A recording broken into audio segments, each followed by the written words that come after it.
మధ్య కాలంలో మనం నీకి సంబంధించిన ప్రాబ్లమ్స్ చాలా చూస్తూ ఉంటాం. చాలామంది వీటికి పీఆర్పీ అనేది ఒక క్యూర్ అనేది సజెస్ట్ చేస్తూ ఉంటారు. అసలు పీఆర్పీ అంటే ఏంటి? లాంగ్ టర్మ్‌గా రిలీఫ్ ఉంటుందా? అసలు ఏ ఏ వాటికి ఇలాంటి పీఆర్పీ ట్రీట్మెంట్ చేయొచ్చు? ఇలాంటి అన్ని విషయాలు మాట్లాడదాం. మనతో పాటు డాక్టర్ విజయ్ గారు ఉన్నారు. The pain specialist from Indo British advance pain clinic centre. Hi అండి, ఎలా ఉన్నారు? నమస్తే. సో చాలా మందికంటే నీ ప్రాబ్లమ్స్ అనేవి చాలా కామన్ అయిపోయింది. ఇర్రెస్పెక్టివ్ ఆఫ్ ఏజ్ ఫ్యాక్టర్ కావచ్చు, ఇంకా చాలా చాలా అంటే ఇంజురీస్ వల్ల, యాక్సిడెంట్స్ వల్ల ఇలా నీ ప్రాబ్లమ్స్ అయితే వస్తూ ఉంటున్నాయి. అండ్ ఈ నీ ప్రాబ్లమ్‌కి చాలామంది సొల్యూషన్ ఏమంటున్నారంటే పీఆర్పీ. అసలు ఈ పీఆర్పీ ట్రీట్మెంట్ ఏంటి? దీంట్లో నిజం ఎంతుంది? ఇది లైఫ్ లాంగ్ సొల్యూషనా? ఏంటసలు? సో, ఒక విషయం మనం గుర్తుపెట్టుకోవాలి. మానవ శరీరం అనేది డీజనరేట్ అంటే అరుగుదల అనేది సహజం. అరుగుదల అనేది మానవ సహజము. దాంతోపాటే మనం ఏదైనా అర్థం చేసుకోవాలి. సో మనం ఏదైనా ట్రీట్మెంట్ చేస్తే కొంత ఇంప్రూవ్మెంట్ అనేది వస్తుంది. ఇంప్రూవ్మెంట్ తర్వాత మళ్ళీ డిటేరియేషన్ అనేది జరుగుతూ ఉంటుంది. ఇది మనం ఎగ్జాక్ట్గా దాన్ని అర్థం చేసుకొని దాన్ని ఎక్కడైతే ఏ ట్రీట్మెంట్ ఉపయోగపడుతుందో ఆ ట్రీట్మెంట్ చేయటం అనేది జరుగుతుంది. పీఆర్పీ కూడా అదే పరిస్థితి. సో దీనిలో ఏం జరుగుతుంది పీఆర్పీలో అనేది తెలుసుకోవాలి. అది ఏం చేస్తుంది పీఆర్పీ? అసలు ఏమిటిది? పీఆర్పీ అనేది ప్లేట్లెట్ రిచ్ ప్లాస్మా. ప్లాస్మా అంటే మన శరీరంలో మనము పచ్చటి రసి ఉంటుంది. గాయమైనప్పుడు బయటకు వచ్చే ఎల్లో కలర్ ఫ్లూయిడ్ ఏదైతే ఉంటుందో ఆ పచ్చటి ఫ్లూయిడ్లో ఉండేది ప్లాస్మా అంటాం. అందులోపల మన శరీరంలో కొన్ని కణాలు ఉంటాయి. ఎర్ర రక్త కణాలు మనకు తెలుసు. అలాగే మనము జబ్బులు వచ్చినప్పుడు రోగనిరోధక శక్తి కోసం మనం వాడేది వైట్ బ్లడ్ సెల్స్, తెల్ల రక్త కణాలు ఉంటాయి. ఇవి రెండు కాకుండా 3 రకమైన కణాలు ఉంటాయి. వాటిని ప్లేట్లెట్స్ అని అంటూ ఉంటాం మనం. ఈ ప్లేట్లెట్స్ అనేవి ఏవైతే ఉన్నాయో ఇవి మనకి చాలా రకాల వేరు వేరు ఫంక్షన్స్ చేస్తూ ఉంటాయి. ఇది ఎలా చేస్తూ ఉంటాయి? ఇందులో ఒకటి మనకి రక్తస్రావాన్ని ఆపటం అనేది. ఓకే, అట్లాగే మనకి గాయాలైనప్పుడు గాయాలు మాన్పే గుణము ఈ ప్లేట్లెట్స్లో ఉంటాయి.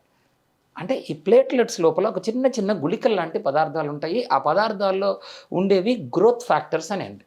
ఓకే.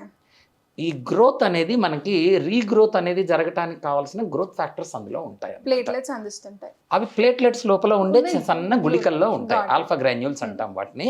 అందులో అవి ఉంటాయి అన్నమాట. ఇప్పుడు మనము ఎప్పుడైతే గాయమైంది అంటే ఒక ఆపరేషన్ అయింది, ఒక దెబ్బ తగిలింది, కోత పడింది అని అంటే అది కొంతకాలానికి దానంతట అదే నయమైపోతూ ఉంటుంది. అది ఎలా అవుతా ఉంది అని అంటే ఈ ప్లేట్లెట్స్ అనేవి అక్కడికి రిక్రూట్ అయిపోతూ ఉంటాయి. అవి అక్కడికి చేరి అందులో ఉండే గుళికల్లో ఉండే వీటన్నిటిని అక్కడికి ప్రవేశపెట్టిన దాని మూలాన ఇనీషియల్గా కొంత వాపు వచ్చినా వాపు తగ్గిపోయి గాయం మానిపోయి పేషెంట్ నార్మల్ అవుతూ ఉంటారు. ఇది సాధారణంగా జరిగే ప్రాసెస్ ఇది. ఇందులో మనం అర్థం చేసుకోవాల్సింది ఏంటంటే ఇక్కడ మనకి 2 విషయాలు ఉన్నాయి. ఒకటి హీలింగ్ అనే ప్రాసెస్ ఉంది. గాయం మానటం అనేది హీలింగ్ అంటాం మనం. గాయం మానిపోయింది అని అంటాము. గాయం మానిపోయింది అని అంటే కంప్లీట్గా చారపోలేదు. మనకు కొంతకాలానికి ఆపరేషన్ అయిన తర్వాత చార చూస్తూ ఉంటాము. ఓపెన్ హార్ట్ సర్జరీ తర్వాత లేదా ఏదైనా ఆపరేషన్ తర్వాత చార ఉంటుంది. చార ఎప్పటికీ పోదు. సో అదేమైంది? గాయం మానింది. అంతేకాని రీజనరేషన్ అనేది రెండోది, పునరుత్పత్తి, పోయినది మళ్ళీ రావటము. సో ఈ రెండిటికి మధ్యలో తేడాని ముందు ప్రేక్షకులు అర్థం చేసుకోవాలి. ప్లేట్లెట్స్లో ఉండే గుళికలు మనం ఏదైతే చెప్పానో నేను, ఆల్ఫా గ్రాన్యూల్స్లో ఉండే గ్రోత్ ఫ్యాక్టర్స్ అని ఏవైతే అంటామో వాటి వల్ల ఎక్కువ శాతం మనకి జరిగేది ఈ హీలింగ్ ప్రాసెస్ జరుగుతూ ఉంటుంది. ఇది మనం ఇప్పుడు మీరు ఇందాక అడిగిన మోకాలు నొప్పి అని చెప్పారు. మోకాలు నొప్పిలో అది కుర్రవాళ్ళకి కానివ్వండి లేదా బాగా పెద్దవాళ్ళకి కానివ్వండి. కుర్రవాళ్ళల్లో అయితే ఇంజురీస్ అవుతూ ఉంటాయి, గాయాలు అయిపోతూ ఉంటాయి. అదే పెద్దవాళ్ళల్లో అయితే జాయింట్ అరుగుదల వచ్చేస్తూ ఉంటుంది. ఆస్టియో ఆర్థరైటిస్ అని అంటూ ఉంటాము. సాధారణ అరుగుదల జాయింట్లో ఇది జరుగుతూ ఉంటుంది. ఈ రెండిట్లో జరిగేది ఏంటి అంటే కొంత ఇంజురీ అనేది జరుగుతూ ఉంటుంది. ఇక్కడ ఫస్ట్ పెద్దవాళ్ళ గురించి చెప్తే గనక మీకు ఒక జాయింట్ ఏదైతే చూస్తామో జాయింట్ మీద కవరింగ్ ఉంటుంది. ఈ కవరింగ్ని మనము కార్టిలేజ్ అని అంటాము. మృదులాస్థి, తెలుగులో మనము మెత్తని ఎముక మృదులాస్థి అని అంటూ ఉంటాము. ఈ మృదులాస్థి అనే దానిలో రకరకాలు ఉంటాయి. కొంత మనము చెవు దగ్గర చూస్తూ ఉంటాము. దీన్ని ఇలాస్టిక్ కార్టిలేజ్ అంటాము. రబ్బర్ లాగా ఉంటుంది అది. ఇది ఇలాస్టిక్ కార్టిలేజ్. అలాగే ఇప్పుడు మనము జాయింట్ లోపల చూసామనుకోండి, దాని లోపల హైలిన్ కార్టిలేజ్ అని ఉంటాము. దీనికి రక్త ప్రసరణ ఉండదు, దానికి సెన్సేషన్ ఏమి ఉండదు, అది అరిగినా మనకి తెలియదు. మనకి Okay. చిన్నప్పటి నుంచి 40-50 ఏళ్ళు వచ్చి నొప్పి మొదలయ్యే వరకు మనకు అది అరుగుతుందనే విషయం, విషయం తెలీదు. కానీ ఇది అరుగుదల అనేది కాన్స్టెంట్ ప్రాసెస్, అది ఎప్పుడు జరుగుతూనే ఉంటుంది. Hmm. అది మనకు తెలియదు. ఒక స్టేజ్ దాటి లోపల నుంచి ఎముక బయటపడేంత పరిస్థితి వచ్చినప్పుడు నొప్పి రావటం మొదలవుతుంది. ఓకే. సో కార్టిలేజ్ నుంచి మనకి నొప్పి రావట్లేదు, కార్టిలేజ్ పూర్తిగా పోవటం వల్ల నొప్పి వస్తూ ఉంది. కరెక్ట్. ఓకే, సో ఇక్కడ ఇది మనము అర్థం చేసుకోవాలి. సో ఈ హైలైన్ కార్టిలేజ్ అనేది దాని లోపల కాండ్రోసైట్స్ అంటారు. అంటే కార్టిలేజ్ని తయారు చేసే చిన్న కణాలు ఉంటాయి, దాంతోపాటు వేరే ప్రోటీన్స్ ఉంటాయి అందులో.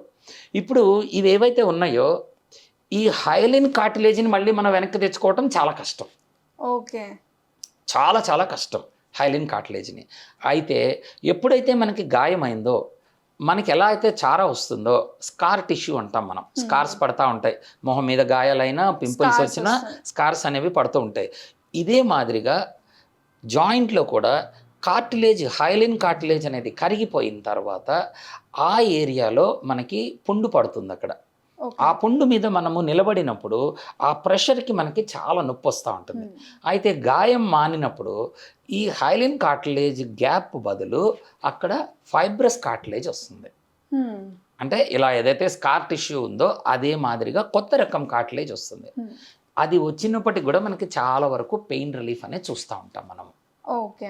సో ఇప్పుడు మనం ఇచ్చే, ఇప్పుడు మీరు అన్న ప్లేట్లెట్స్ ఏవైతే ఉన్నాయో ఈ పిఆర్పీల వల్ల ఇది కొంతవరకు హీలింగ్ ప్రాసెస్ అనేది జరగటం మొదలవుతుంది. ఓకే, అంటే పిఆర్పి వల్ల హీలింగ్ ప్రాసెస్ అనేది స్టార్ట్ అవుతుంది కానీ ఎక్కువ శాతం రీజనరేషన్ అనేది ఇది కంప్లీట్గా, ఇప్పుడు నేను ఇందాక మీకు చెప్పిన కాండ్రోసైట్స్ అని అన్నాం కదా, ఈ కాండ్రోసైట్స్ పెరుగుతూ ఉండాలి. అంటే Okay. అవి విత్తనాలు లాంటివి.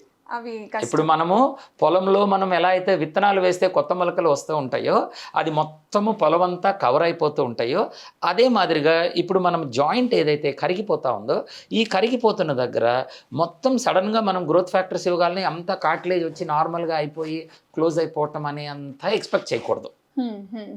రైట్, అలా అని అసలు ఏమీ జరగదు దీని నుంచి అని కూడా కరెక్ట్ కాదు. నిజం ఈ రెండిటికి మధ్యలో ఉంటుంది. ఇప్పుడు మనం చాలామంది చూస్తూ ఉన్నాము, కన్ఫ్యూజన్ కూడా ఎక్కడ వస్తూ ఉంది. కొద్దిమంది ఏమో అసలు పిఆర్పి ఇస్తే ఇక వేరే ఏం అవసరం లేదు, ఇంకా లైఫ్ లాంగ్ సొల్యూషన్ అది అన్నట్టు చెప్తున్నారు. అది కరెక్ట్ కాదు. రెండో పక్కన కొంతమంది సర్జన్స్ ఏం అసలు పిఆర్పిఏ పనిచేయదు, ఎలాగో తర్వాత సర్జరీ కావాలి కాబట్టి ముందే సర్జరీ చేసేసుకుందాము అని వాళ్ళు అంటున్నారు. అర్లీగా సర్జరీ చేయడానికి ఏ పేషెంట్ ఇష్టం ఉండరు, అది కూడా మేము కూడా సజెస్ట్ చేయం కూడా దాన్ని. సో మనకి నిజం ఎక్కడ ఉంటుంది, ఈ రెంటికి మధ్యలో ఎక్కడ ఉంది అది చెప్పాలనేదే ఉద్దేశం కూడా. ఓకే.